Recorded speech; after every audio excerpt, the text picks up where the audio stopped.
प्रधानमंत्री नरेंद्र मोदी को आप फ्रांस में सुन रहे थे। प्रधानमंत्री फ्रांस में, देश के लिए फख्र की बात है और देश में भी कुछ ऐसा हुआ कि देश आज गर्व से फूला नहीं समा रहा। गर्व की बात यह है कि चांद पर तिरंगा पहुंच गया। पीएम मोदी फ्रांस में और तिरंगा चांद पर। क्या बस्ती बस जाएगी चांद पर? पहली तस्वीर मैं आपको दिखाने जा रहा हूं। यह है फ्रांस की तस्वीर। प्रधानमंत्री नरेंद्र मोदी फ्रांस के बैस्टिल परेड में शामिल हुए। यह बहुत सम्मान की बात है किसी भी मुल्क के राष्ट्राध्यक्ष के लिए। प्रधानमंत्री स्पेशल गेस्ट थे इस परेड के दौरान। राष्ट्रपति मैक्रों को देख रहे हैं। यह तस्वीरें देखने के बाद देश उस गर्व की अनुभूति कर रहा था। अगली तस्वीर मैं दिखाऊंगा। पीएम फ्रांस में थे और दूसरी तस्वीर ये आप देख रहे हैं भारत में श्रीहरिकोटा सतीश धवन में देख रहे हैं आप।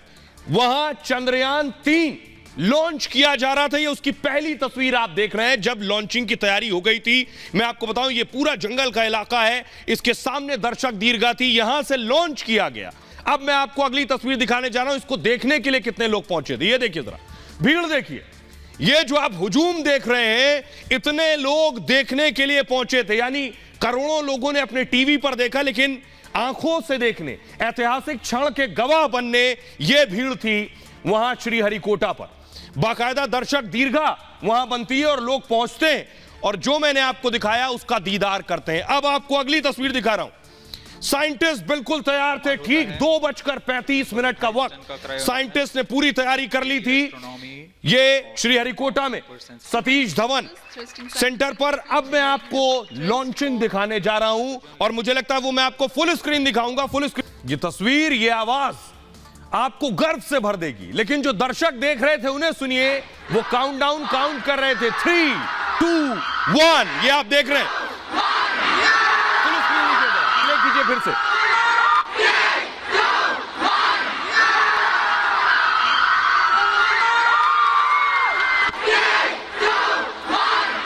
ये आप देख रहे हैं 3, 2, 1 काउंट हुआ और उसके बाद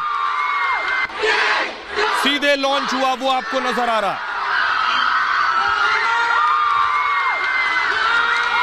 अब मैं आपको दिखाता हूं कि सतीश धवन सेंटर के अंदर साइंटिस्ट क्या कर रहे थे। ये देख रहे हैं लॉन्च होने के फौरन बाद सब खड़े होकर तालियां बजा रहे थे। फुल स्क्रीन लीजिए। ये मिशन लॉन्च के बाद दर्शक दीर्घा की तस्वीर देखिए। तालियां बज रही थी, तालियों की गड़गड़ाहट से दर्शक दीर्घा गूंज रही थी। ये पूरा इलाका गूंज रहा था। फुल स्क्रीन लीजिए जरा ये तस्वीर। लोग खड़े हो गए, सुनिए।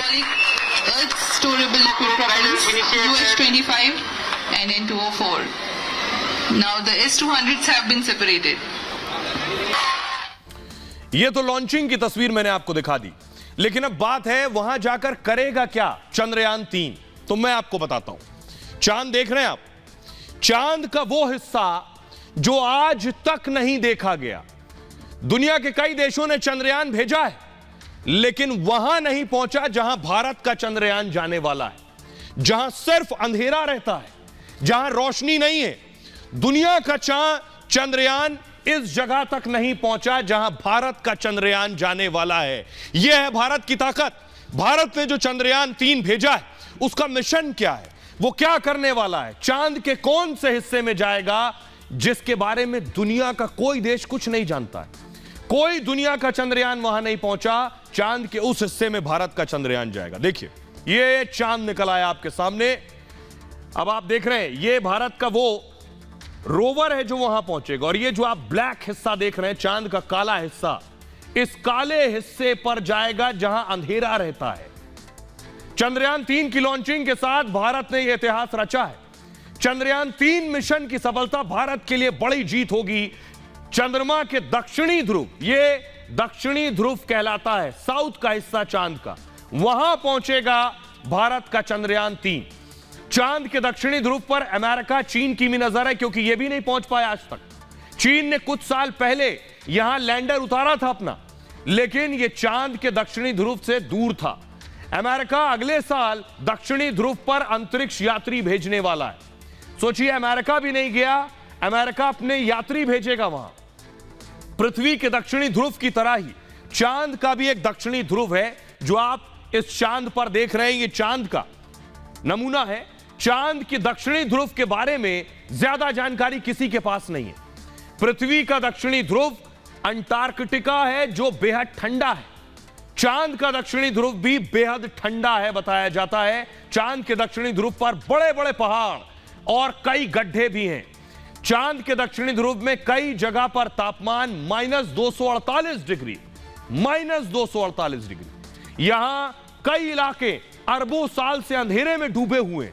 चांद के इस इलाके में कभी सूरज की रोशनी तक नहीं पड़ी और इस वजह से यहां से बेहद दिलचस्प जानकारी मिलने वाली है। दक्षिणी ध्रुव पर जाने वाला यह दुनिया का पहला मिशन बन जाएगा। चांद के दक्षिणी ध्रुव पर पानी और खनिज की भी तलाश की जाएगी। अगर यहां पानी और खनिज मिलता है तो यह बहुत बड़ी कामयाबी होगी भारत के लिए और दुनिया भारत की तरफ टकटकी लगाए देख रही है। अमेरिका क्या कह रहा है भारत की इस कामयाबी पर? नासा जो अमेरिका का स्पेस रिसर्च ऑर्गेनाइजेशन है वो क्या कह रहा है? पीएम मोदी क्या कह रहे हैं सुनिए। सबसे पहले प्रधानमंत्री ने इस कामयाबी के बाद फ्रांस से ट्वीट किया। उन्होंने लिखा, चंद्रयान 3 ने भारत की अंतरिक्ष यात्रा में एक नया अध्याय लिख दिया है। यह हर भारतीय के सपनों और महत्वाकांक्षाओं को ऊपर उठाते हुए ऊंची उड़ान भरता है। यह महत्वपूर्ण उपलब्धि हमारे वैज्ञानिकों के अथक समर्पण का प्रमाण है। मैं उनकी भावना और प्रतिभा को सलाम करता हूं। अमेरिका देखिए क्या कह रहा है भारत की इस कामयाबी पर। चंद्रयान 3 के सफल प्रक्षेपण पर भारत को बहुत बहुत बधाई। हम चांद के पार हैं।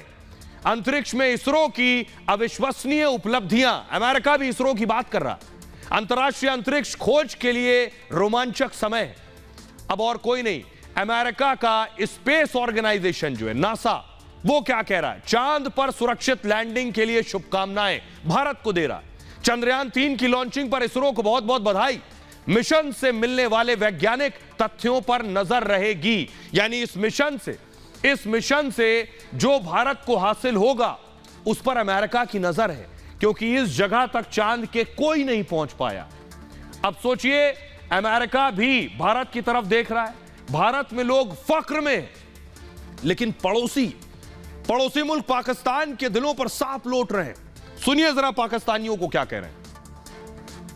पाकिस्तान आपको कब लगता है कि चांद पर जाएगा?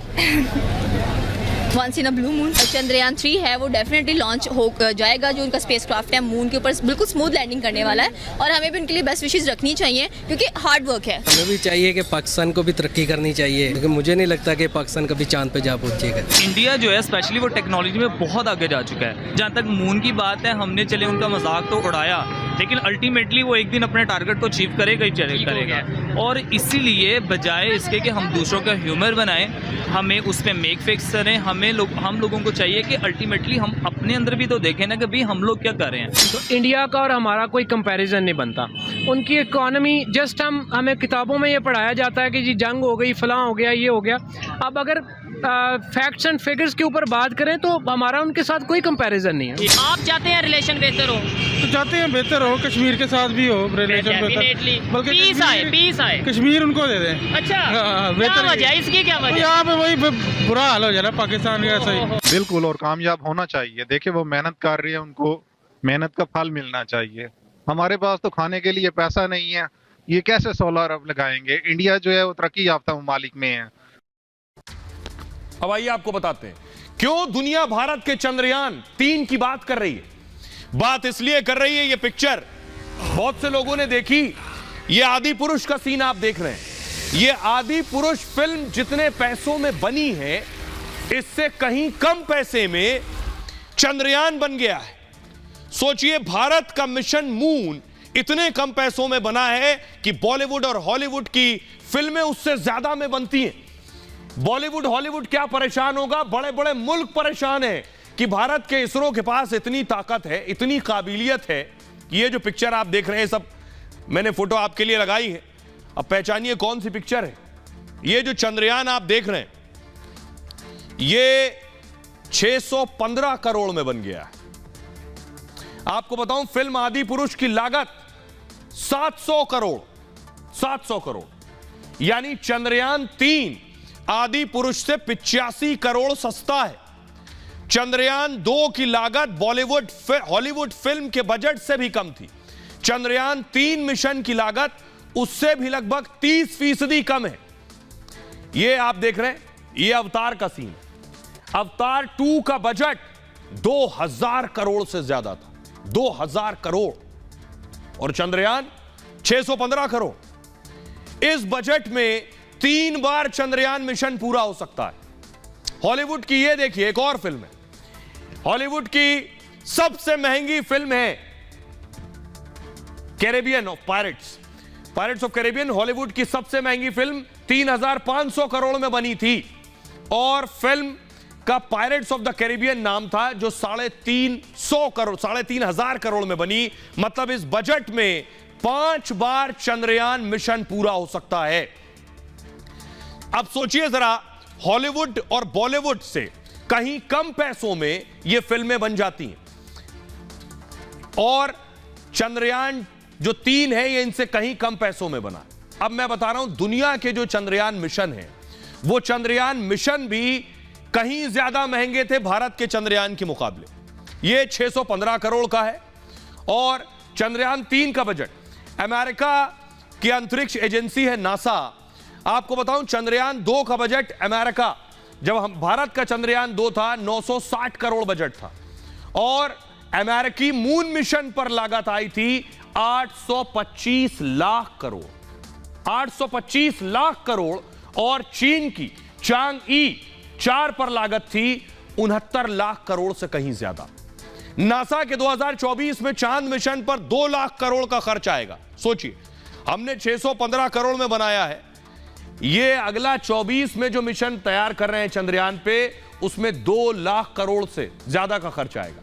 इसरो ज्यादातर काम इन हाउस करते हैं, काफी तकनीक इसरो खुद विकसित करता है, और इसी वजह से बड़े मिशन में भी कम लागत आती है। इसरो का यह मिशन पूरी तरह से स्वदेशी है। चंद्रयान 2 जो गया था, उसमें ऑर्बिटर, लैंडर और रोवर भेजे गए थे, और ऑर्बिटर कामयाब रहा, और अब चांद की ऑर्बिट में घूम रहा है। चंद्रयान 3 में इसरो ने ऑर्बिटर नहीं भेजा है, क्योंकि 2 में ऑर्बिटर भेज चुका था, और वहां ऑर्बिटर पहले से मौजूद है। ऐसे में ऑर्बिटर की पूरी लागत इस बार बच गई है, इसलिए भारत का यह मिशन सस्ता है। अब लोगों के लिए अपने आप में बातचीत का विषय है कि भारत इतने कम पैसों में कैसे चंद्रयान मिशन पूरा कर रहा है। जो लोग इन तस्वीरों को अपनी आंखों में कैद कर रहे थे, इस ऐतिहासिक क्षण के गवाह बन रहे थे, जो वहां श्रीहरिकोटा में मौजूद थे, छात्र और वो लोग जो देख रहे थे, उन्हें सुनिएगा। बहुत अच्छा लग रहा है, इंडिया के ऊपर प्राउड हो रहा है। इसरो फैमिली ने पूरा टीम वर्क मिलके एक संग इस मिशन को सक्सेसफुल बनाया है। आई होप 23 अगस्त को सब सही जाए और हम लोग का जो मिशन है वो कामयाब हो जाए। आई फील वेरी प्राउड, मुझे बहुत अच्छा लग रहा है कि ये जान के कि हमारे इसरो ने, हमारे इंडिया ने इतना बड़ा मिशन किया है, और मुझे होप है कि ये सक्सेसफुल हो और 23 अगस्त में सब अच्छे से जाओ। I feel very proud that our scientists and our country is doing so good. I feel very proud of my country. Means I am really very proud of the launching of the Chandrayaan 3 and मुझे चंद्रयान इस mission से बहुत कुछ मेरी उम्मीदें हैं। ये हमारा जो चंद्रयान 3 अगर ये मून के सरफेस पे गया तो हमारा देश दुनिया में चौथा देश बनेगा जो अपना एक रोवर मून पे भेजा। कोशिश है कि ये तीसरा अंतरिक्ष यात्रा है भारत का चांद पर, तो मैं दृढ़ विश्वास से कहता हूँ कि भारत बिल्कुल चंद्रयान 3 के मदद से मून पर लैंड करेगा। अब मैं आपको बताऊंगा चांद पर आप जमीन खरीद सकते हैं नहीं, कैसे खरीदी जा सकती है बताएं। उससे पहले देखिए, जो चांद पर चंद्रयान 3 गया है, उस पर देश के बड़े बड़े सेलिब्रिटीज भी नजर रखे हुए थे। वो क्या कह रहे हैं देखिए। सचिन तेंदुलकर ने जब ये तस्वीरें देखी कि चंद्रयान 3 जा रहा है, तेंदुलकर ने लिखा, इसरो के पेलोड में 1.4 अरब भारतीयों के सपने, गर्व और विश्वास भरा हुआ है। सचिन ने कहा, चंद्रयान 3 का प्रक्षेपण हमारे लिए गौरव का क्षण है। सभी वैज्ञानिकों को उनके अथक प्रयासों के लिए बधाइयां, सभी भारतीयों के लिए यादगार दिन है, जय हिंद। अक्षय कुमार ने लिखा, इसरो के सभी वैज्ञानिकों को बहुत बहुत बधाई, शुभकामनाएं चंद्रयान 3 के लिए। करोड़ों लोग को दिल से दुआ कर रहे हैं इस पल के लिए। अनुपम खेर साहब ने लिखा, भारत चंद्रमा पर तीसरे मिशन के लिए पूरी तरह तैयार है। इसरो के वैज्ञानिकों को चंद्रयान 3 के प्रक्षेपण के लिए शुभकामनाएं। ऊंचा झंडा ऊंचा रहे हमारा, जय हिंद। रितेश देशमुख ने लिखा, देश को गौरवान्वित करने के लिए इसरो को बधाई। हम सभी देशवासी चंद्रयान 3 की सफलता के लिए प्रार्थना कर रहे हैं। अब ये जो आपने देखा और सुना, चाहे वो सेलिब्रिटीज हो, चाहे देश के वो लोग जो वहां देख रहे थे या जो टीवी पर देख रहे थे, वो क्या महसूस कर रहे थे और पाकिस्तान क्या महसूस कर रहा है, इस सब के अलग अब सवाल एक जहन में आता है। ये पृथ्वी है और ये चांद है। क्या चांद पर जमीन खरीदी जा सकती है? हमारा चंद्रयान मिशन तो पहुंच जाएगा। क्या जमीन खरीदी जा सकती है इस चांद पर? कैसे खरीदी जाएगी? अगली तस्वीर दिखाइए। सुशांत सिंह राजपूत की यह तस्वीर मैं आपको दिखा रहा हूं। सुशांत के पास ये टेलीस्कोप था, आपको याद होगा, और सुशांत सिंह राजपूत ने चांद पर जमीन खरीदी थी।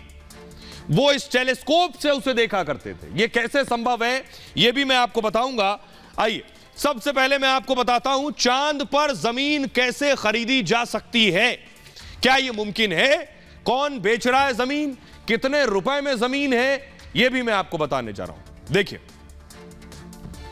वो सुशांत को आप देख रहे हैं और यह चांद आपके सामने आ गया। चांद पर जमीन लेने की खबरें पहले भी आती रही हैं और सुशांत सिंह राजपूत ने भी चांद पर जमीन खरीदी थी। 2018 में इंटरनेशनल लूनर लैंड्स रजिस्ट्री से जमीन खरीदी थी, यानी रजिस्ट्री भी होती है। उनकी जमीन, सुशांत की जमीन चांद के सी ऑफ मस्कोवी में स्थित है। देख रहे हैं ऊपर जो लोकेशन आप देख रहे हैं, ये अलग अलग लोकेशन है, इस पर जमीन खरीदी जा सकती है। सुशांत सिंह राजपूत ने 25 जून 2018 को अपने नाम रजिस्ट्री कराई थी चांद में। जमीन की निगरानी के लिए सुशांत ने एक टेलीस्कोप खरीदा था। आज आपको बताएंगे कि चांद पर कैसे जमीन ले सकते हैं। एक वेबसाइट है, उसका नाम है lunarregistry.com। ऑनलाइन जमीन इस पर ले सकते हैं, lunarregistry.com। आप अपनी पसंद के हिसाब से जमीन ले सकते हैं। वेबसाइट पर अलग अलग लोकेशन है, जैसे देखिए bay of rainbow, lake of dream, जो आप झंडे देख रहे हैं, ये अलग अलग लोकेशन है। कहां जमीन खरीदनी, लोकेशन बताइए, उस हिसाब से जमीन ली जा सकती है। Sea of vapours, sea of cloud जैसे नाम दिखेंगे उस वेबसाइट पर। ये चांद की अलग अलग लोकेशन के नाम हैं। इनमें से किसी लोकेशन पर आप जमीन खरीद सकते हैं। इस वेबसाइट से जमीन खरीदने पर पूरे दस्तावेज भी मिलते हैं, खरीदने का सर्टिफिकेट और रजिस्ट्री भी मिलती है। चांद पर जमीन खरीदना बहुत सस्ता है। 1 एकड़ की कीमत है करीब $34। $34 में 1 एकड़, भारतीय रुपए में इसे बदलेंगे तो 2500 रुपए में 1 एकड़। भुगतान डेबिट, क्रेडिट कार्ड और एप्पल पे से किया जा सकता है या बिटकॉइन से भी इसका भुगतान किया जा सकता है। चांद पर खरीदी जमीन पर आप दावा नहीं कर सकते। 1967 में दुनिया के 104 देशों ने इसके लिए एक समझौता किया था, जिसके तहत अंतरिक्ष की चीजें किसी एक देश की संपत्ति नहीं है। इस समझौते पर भारत के भी हस्ताक्षर हैं। अब सवाल यह है, अब मैं आपको दिखाने जा रहा हूं वो वेबसाइट कौन सी है जिसपे चांद पर जमीन खरीदी जा सकती है। दिखाइए जरा तस्वीर। ये आप देख रहे हैं, लिखा है इसमें, देखिए, वेलकम टू द मून, यानी स्वागत है चांद पर। और ये वो वेबसाइट का पहला पेज है जिसमें आप खरीद सकते हैं। ऊपर देखिए, फुल स्क्रीन जरा इसे लीजिए फिर मैं दिखाऊं। ऊपर लिखा हुआ है, देखिए ऊपर, टॉप बैंड हटाइए जरा, ये आप देख रहे हैं, ऊपर लिखा हुआ है, देखिए ये है वेलकम टू द मून, चांद में स्वागत है। ऊपर लिखा है बाय मून प्रॉपर्टी। उसके बाद लिखा है व्हाट यू गेट, यानी कैसे आप चांद पर जमीन खरीद सकते हैं, वो पता चल रहा है इसमें। अब मैं आपको बताता हूं कि आखिर क्या चांद पर घर बन सकेगा? क्या चांद पर जमीन खरीदकर, जमीन खरीदना तो आसान है, 2500 रुपए में एकड़ मिल जाएगी, लेकिन चांद तक जाना इतना महंगा होगा कि कौन जाएगा, कैसे जाएगा? प्रॉपर्टी खरीदना फिर भी आसान है, तो क्या चांद पर घर बनेगा? चांद पर बस्ती बसेगी? सवाल यह है, आपके जहन में भी होगा। चांद पर वैज्ञानिक बस्तियां बसाने की तैयारी कर रहे हैं, सुना भी होगा आपने। अमेरिकी अंतरिक्ष एजेंसी नासा ने दावा किया 2030 तक चांद पर रहना संभव हो जाएगा और 2030 तक चांद पर घर, ऑफिस बन जाएंगे। शुरुआत में अंतरिक्ष वैज्ञानिक ही चांद पर रहेंगे, यानी जो वैज्ञानिक हैं वही जा पाएंगे, वही रहेंगे शुरुआत में। वैज्ञानिक चांद से जुड़ी चीजों पर रिसर्च करेंगे वहां जाकर। नासा अपना नया मिशन भेजने की तैयारी कर रहा है, जो मैंने आपको बताया 2 लाख करोड़ से ज्यादा का खर्च होगा। इसमें पुरुष महिला अंतरिक्ष यात्रियों को भेजने की तैयारी है और नासा 2024 में आर्टेमिस 2 मिशन को चांद पर भेजेगा। अंतरिक्ष यात्रियों को चांद के दक्षिणी ध्रुव पर उतारने की तैयारी है। नासा की टीम करीब 1 हफ्ता चांद पर बिताएगी। टीम चंद्रमा पर पानी की तलाश करेगी। चांद पर वायुमंडल नहीं है तो पानी तलाशेगी क्यों? अगर पानी मिल गया तो यह बहुत बड़ी चीज होगी। दक्षिणी ध्रुव चंद्रमा का सबसे ठंडा स्थान है। यहां बर्फ के रूप में पानी मिलने की संभावना है। पानी मिलने के बाद चांद पर रहना आसान हो जाएगा। पानी से रासायनिक प्रक्रिया से ऑक्सीजन बनाई जा सकती है और पानी और ऑक्सीजन जिंदगी के लिए सबसे जरूरी चीजें हैं। अब सवाल यह है कि चंद्रयान पर बस्ती बसेगी तो भविष्य की बात है, लेकिन जो चंद्रयान मिशन इसरो ने तैयार किया है, यह चंद्रयान की तस्वीर मैं आपको दिखा रहा हूं। अब इसके चीफ जो है, अगली तस्वीर दिखाइए, यह है चीफ जो कि इसरो के चीफ हैं एस सोमनाथ। क्रेडिट इनको जाता है, श्रेय इनको जाता है इस मेहनत का। लेकिन आइए मैं आपको बताऊं कि यह जो चंद्रयान गया है यह कब पहुंचेगा। भारत से तो चला गया, लेकिन कितने दिन लगेंगे इसे चांद तक पहुंचने में? अभी 42 दिन लगेंगे, 42 डेज। ये आप देख रहे हैं, ये चांद पर पहुंचेगा और इस तरह से आकर इसके ऊपर एक रोवर आकर रुकेगा। ये सिर्फ आकर रुकेगा, इसके अंदर से ये लैंडर है, ये लैंडर आकर रुकेगा और इसके अंदर से रोवर निकलेगा। चंद्रयान 3 को पृथ्वी की कक्षा में स्थापित किया गया है, अभी पृथ्वी की कक्षा में पहुंच चुका है। LVM-3 रॉकेट से सफलतापूर्वक स्थापित किया और चंद्रयान 3 अब करीब 5 दिन तक पृथ्वी के चक्कर लगाएगा। धीरे धीरे पृथ्वी की कक्षा से चंद्रमा की कक्षा में दाखिल होगा। सब कुछ सही रहा तो 23 अगस्त को यह चांद पर लैंड कर जाएगा। 23 अगस्त को शाम को 5:47 पर चंद्रयान 3 चांद पर लैंड कर सकता है। चंद्रयान को चांद के दक्षिणी ध्रुव पर लैंड कराया जाएगा, जो मैंने शुरू में आपको बताया। आज से करीब 42 दिन बाद चंद्रयान 3 चांद पर पहुंच जाएगा। इस दौरान पूरा मिशन 10 अलग अलग चरणों में होगा। इसरो की टीम 24 घंटे चंद्रयान 3 की हर हरकत पर नजर रखेगी, किस वक्त कहां गया है। अब जरा इसरो के चीफ को सुनिए, एस सोमनाथ साहब को। उसके बाद मैं आपको वो सारे चरण बताऊंगा कि कैसे पहुंचेगा, अभी कहां है, 2 दिन बाद कहां होगा, 5 दिन बाद कहां होगा। लेकिन पहले इसरो चीफ को सुनिए।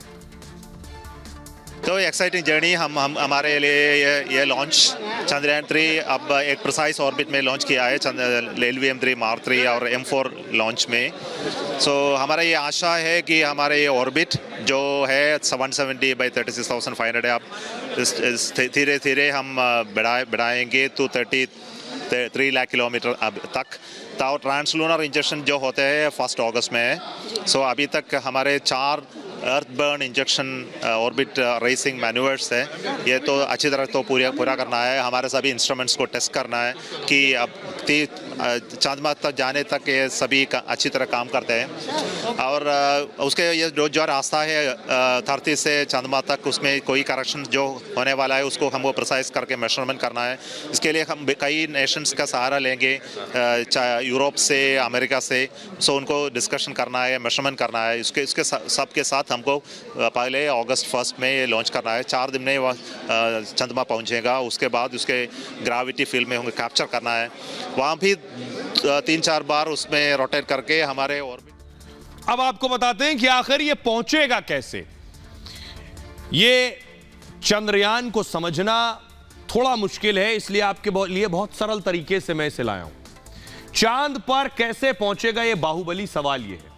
3 पड़ाव मैं आपको बताऊंगा। पहला हिस्सा धरती पर केंद्रित है और दूसरा चांद के रास्ते पर जाने का है, तीसरा चांद पर पहुंचने का है। 3 हो गए। LVM-3 रॉकेट से सफल लॉन्चिंग हुई है इसकी। अब पहला देखिए, यह बहुत ध्यान से देखिएगा।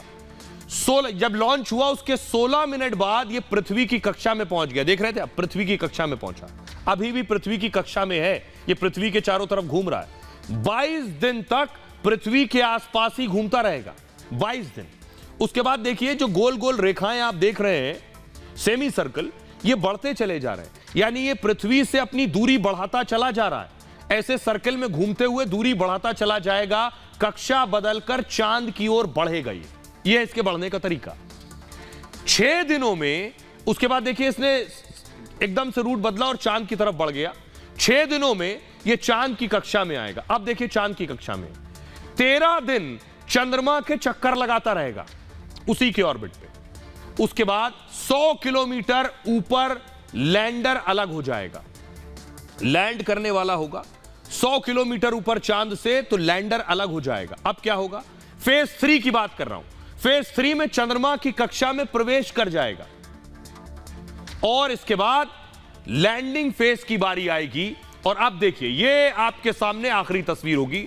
उसके बाद सबसे मुश्किल काम है, मैंने आपको परसों बताया था कि चांद पर वायुमंडल नहीं है, तो इसको लैंड कराना सबसे मुश्किल काम है। सतह पर लैंडर से रोवर अलग हो जाएगा लैंड कराने के बाद। 23 अगस्त की शाम को यह चांद पर उतरेगा। रोवर 14 दिन चांद पर प्रयोग करेगा और ढूंढेगा वो चीजें जो अब तक दुनिया के सामने नहीं आई हैं। आइए अब मैं वो तस्वीर दिखाने जा रहा हूं जब पृथ्वी की कक्षा में ये पहुंचा। ये देख रहे हैं, ये वो तस्वीर है, पृथ्वी की कक्षा में पहुंचने की तस्वीर है।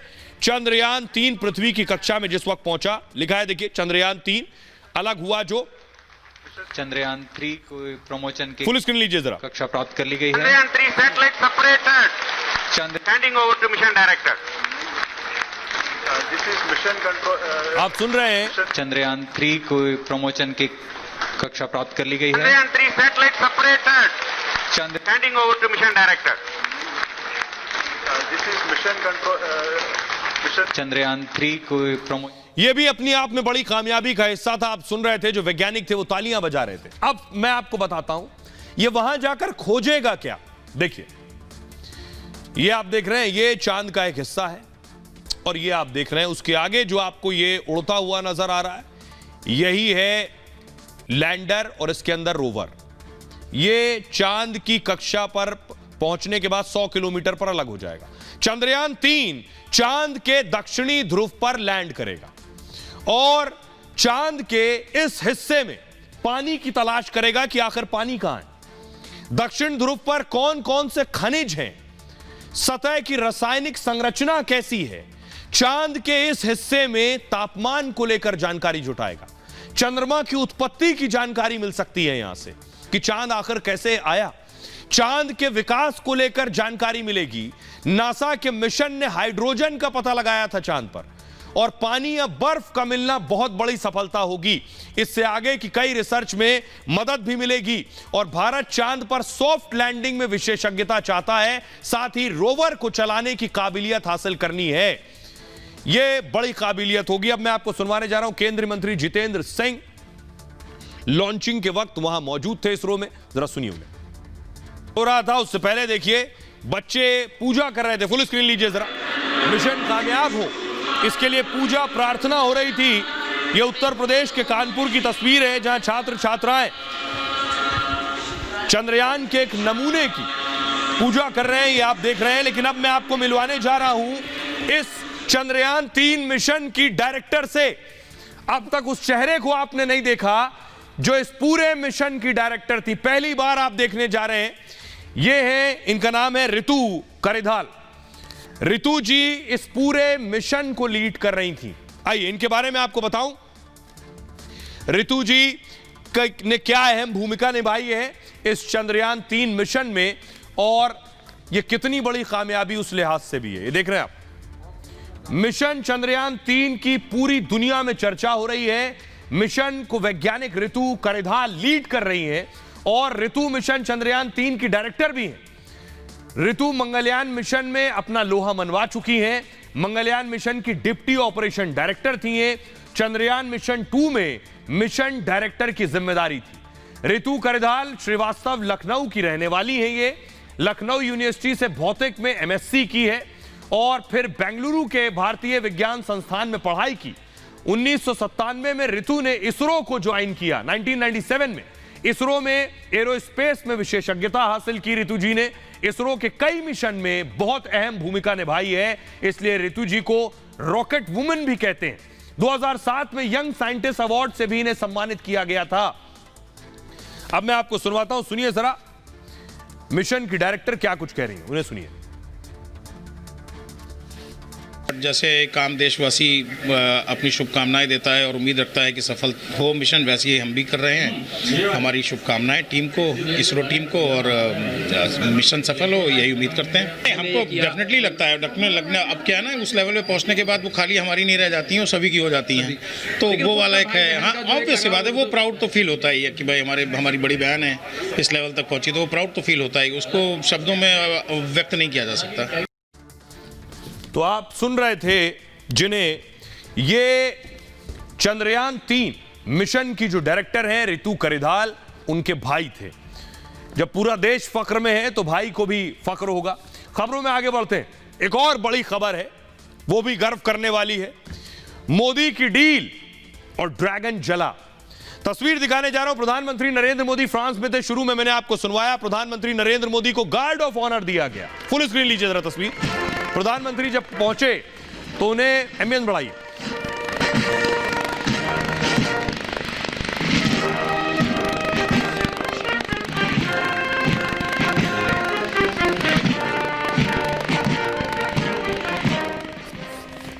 प्रधानमंत्री को रिसीव करने के लिए खुद देखिए फ्रांस के राष्ट्रपति इमैनुअल मैक्रो आए, गले लगाया प्रधानमंत्री नरेंद्र मोदी को। अगली तस्वीर दिखाइए जरा।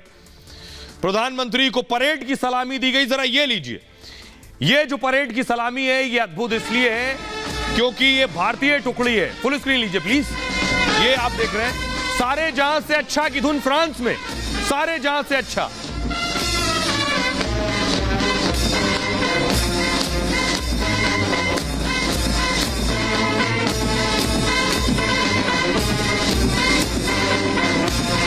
फ्रांस में आप सुन रहे हैं सारे जहां से अच्छा की धुन।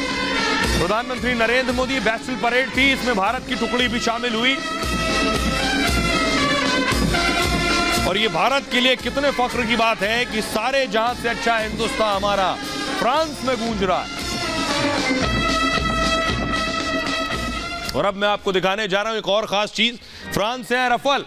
रफाल को आप देख रहे हैं, प्रधानमंत्री नरेंद्र मोदी को परेड की सलामी के दौरान ये आप देख रहे हैं रफाल उड़ रहे हैं। प्रधानमंत्री नरेंद्र मोदी देख रहे हैं, ताली बजा रहे हैं। रफाल से ताल्लुक ऐसा है कि रफाल पीएम फिर लेकर आने वाले, पहले जो आए उसके बाद फिर आने वाले। इससे कौन परेशान है, अगली तस्वीर दिखाइए। इनके पसीने छूटे हुए पड़ोसी परेशान हैं कि भारत की ताकत और बढ़ जाएगी, कुछ और रफाल और पनडुब्बियां आने वाली हैं। जरा रिपोर्ट देखिए।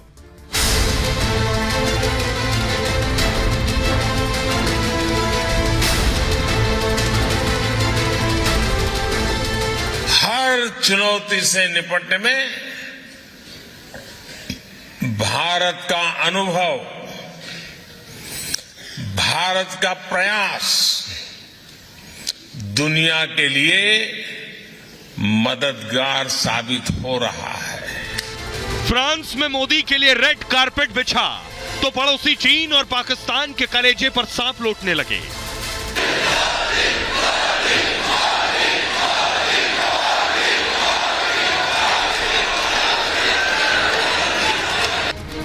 वर्ल्ड ऑर्डर में मोदी और भारत का बजता डंका देखकर पड़ोसी जल भुन जा रहे। एक तरफ वो नई नई साजिश रच रहे हैं तो मोदी नई नई डील कर उनके मंसूबों पर पानी फेरते जा रहे हैं। फ्रांस में मोदी के सामने रफाल उड़ा तो शाहबाज जिनपिंग की नींद उड़ गई, क्योंकि आकाश से समंदर तक मोदी ऐसी तैयारी कर रहे हैं कि दुश्मन चकराएगा पर भारत से बच नहीं पाएगा। आइए अब मैं आपको बताता हूं प्रधानमंत्री नरेंद्र मोदी फ्रांस से दरअसल क्या लेकर आने वाले, जिससे चीन और पाकिस्तान परेशान है। वो जो चिड़िया मैं आपको दिखाने जा रहा हूं ये है रफाल। पड़ोसी देख रहे हैं कि अब एक और रफाल आने वाले हैं। भारत ने फ्रांस से 90,000 करोड़ की डिफेंस डील की है। 90,000 करोड़, इतनी बड़ी डील से चीन पाकिस्तान बौखलाए हुए। आपको बताऊं क्योंकि इस डील से भारत की सामरिक ताकत और बढ़ जाएगी। इस डील से भारत को 26 रफाल मरीन मिलेंगे, यानी ये रफाल विमान वॉरशिप में तैनात होंगे भारत को 3 स्कॉर्पियन क्लास अटैक सबमरीन भी मिलेगी। इंडो पैसिफिक क्षेत्र में भारत की नेवी और मजबूत हो जाएगी। मतलब पाकिस्तान और चीन की परेशानी और बढ़ने वाली है। वैसे भी भारत हथियार का सबसे बड़ा खरीदार है और फ्रांस के साथ उसका रक्षा सौदा और भी खास है। भारत के विरोधियों को फ्रांस कोई हथियार नहीं देता है। फ्रांस की डील की खासियत यह है, अगर आपके साथ डील कर ली तो आपके विरोधी को फिर हथियार नहीं देगा, आपके दुश्मन को। वो भारत विरोधियों के साथ मंच भी साझा नहीं करता है। यानी भारत से दुश्मनी उसके पड़ोसियों को बहुत महंगी पड़ेगी। भारत का सबसे बड़ा डिफेंस पार्टनर पहले रूस था, रूस से ही भारत सबसे ज्यादा हथियार खरीदता था, लेकिन 5 साल में इसमें 47% की गिरावट हुई। अब फ्रांस भारत का सबसे भरोसेमंद साझेदार बन गया है। 5 साल में भारत ने फ्रांस से 10 गुना ज्यादा हथियार खरीदे। पोखरण परमाणु परीक्षण के वक्त फ्रांस ने भारत का साथ दिया था, जबकि अमेरिका समेत कई देश भारत के खिलाफ हो गए थे। मतलब फ्रांस भारत के बीच संबंध डिफेंस डील से ज्यादा मजबूत हुए हैं। दोनों देशों के बीच रणनीतिक साझेदारी के 25 साल हो चुके हैं। अब आपको सुनवाता हूं, पाकिस्तानी भी देख रहे थे जब प्रधानमंत्री मोदी फ्रांस में थे, उन्हें सम्मान मिल रहा था, परेड में शामिल हो रहे थे, रफाल डील हो रही थी। सुनिए पाकिस्तानी क्या कह रहे हैं इस पर। इंडिया देखे दुनिया के अंदर ना एक अच्छा उनका इंप्रेशन है, ठीक है, अमीर आदमी है, बड़ी मार्केट है। देखे ना पाकिस्तान की इकानमी कितनी ज्यादा गिरती जा रही है, कर्जा हम पे बढ़ता जा रहा है। जहाँ भी जाते हैं दूसरी बात बाद में करते हैं, पहले कर्जा, ठीक है। तो उन्होंने क्या हमें प्रोटोकॉल देना, उन्हें भी यही है कि भीख मांगने आ रहे हैं। अब इंडिया की इकोनॉमी टॉप 5 में आ चुकी है, टॉप 5 में आ चुकी है और उनको वहाँ पर स्टेट डिनर दिया गया है, ठीक है। उनकी इन्वेस्टमेंट है और अमेरिका की भी इंडिया में इन्वेस्टमेंट है, इंडिया भी साथ उनके साथ ट्रेड कर रहा है। अब इलॉन मस्क की मीटिंग हुई है उसके साथ, नरेंद्र मोदी के साथ। तो वो एक उन्होंने अपना पॉलिसी बनाई हुई है बिजनेस की कि वो आए हमारे साथ बिजनेस करें, हम आपके लिए पॉलिसीज को ईजी करेंगे ताकि आप खुल के बिजनेस करें। पाकिस्तान में यही है कि खुल के बिजनेस करने दिया नहीं जा रहा है, ठीक है। झगड़ा हुआ है, नैब आ जाता है, FIA आ जाती है इस वजह से। तो आइए मैं आपको बताने जा रहा हूं क्या क्या प्रधानमंत्री नरेंद्र मोदी फ्रांस से लेकर आएंगे। एक रफाल जो मैंने आपको बताया, अब एक और बड़ी चीज है जो भारत की सबसे ज्यादा ताकत बढ़ाएगी। अगली तस्वीर दिखाई, यह है सबमरीन, फुल स्क्रीन लीजिए।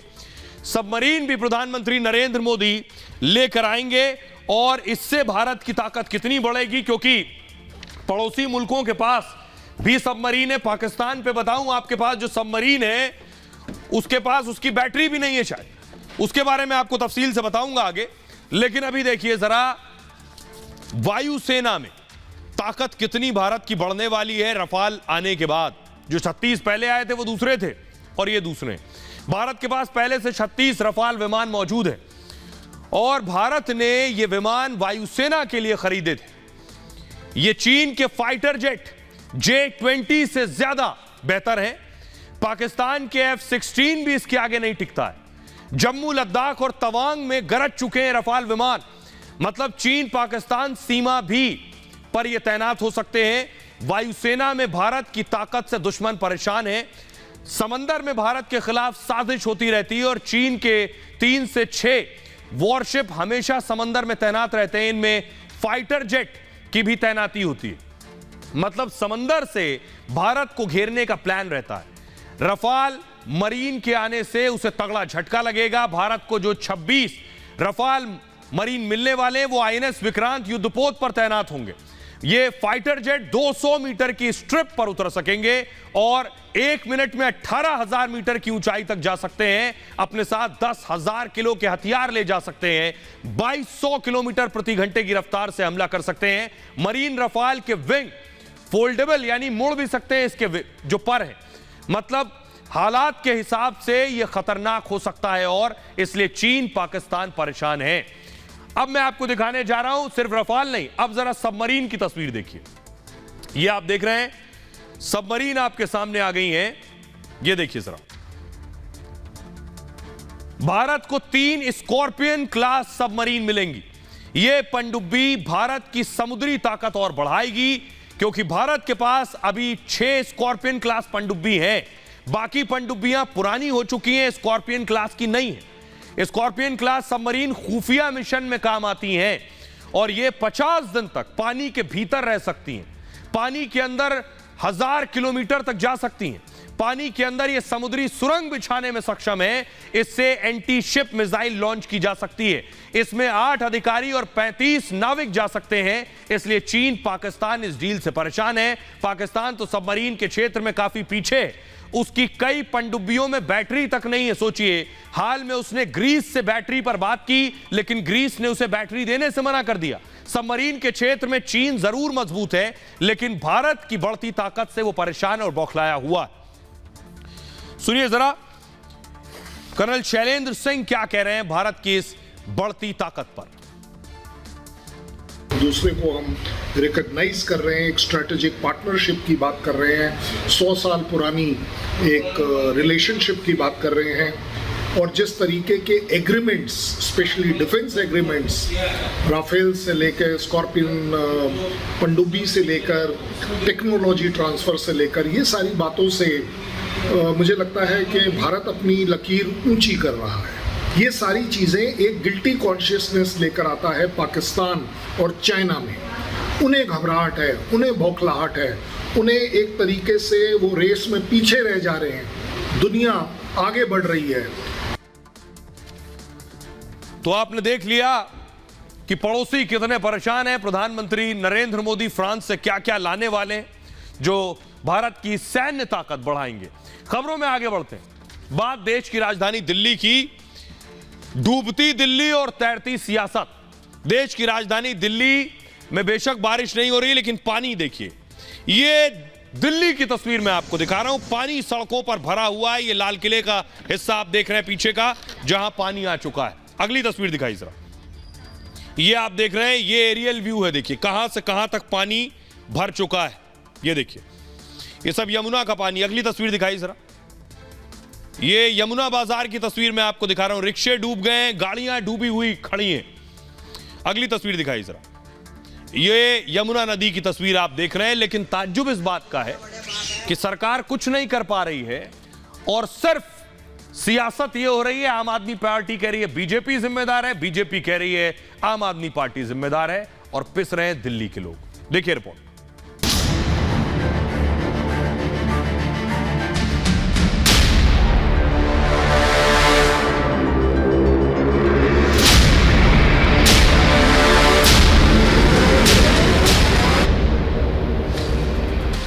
दिल्ली डूब रही है। दिल्ली में हाहाकार मचा है।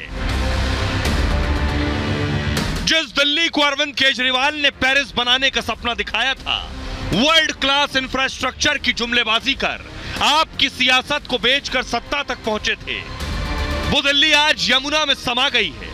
यहाँ तक पानी आ चुका है, गर्दन तक पानी आ चुका है। ये स्थिति राजघाट की, आप सोचिए दिल्ली की स्थिति है।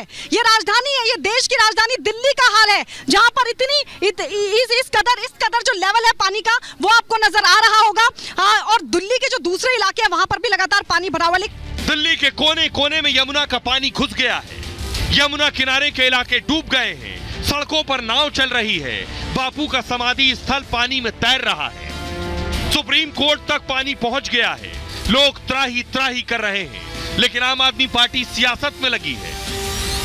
आपने एक वीडियो जारी कर इसे बीजेपी की साजिश बताया।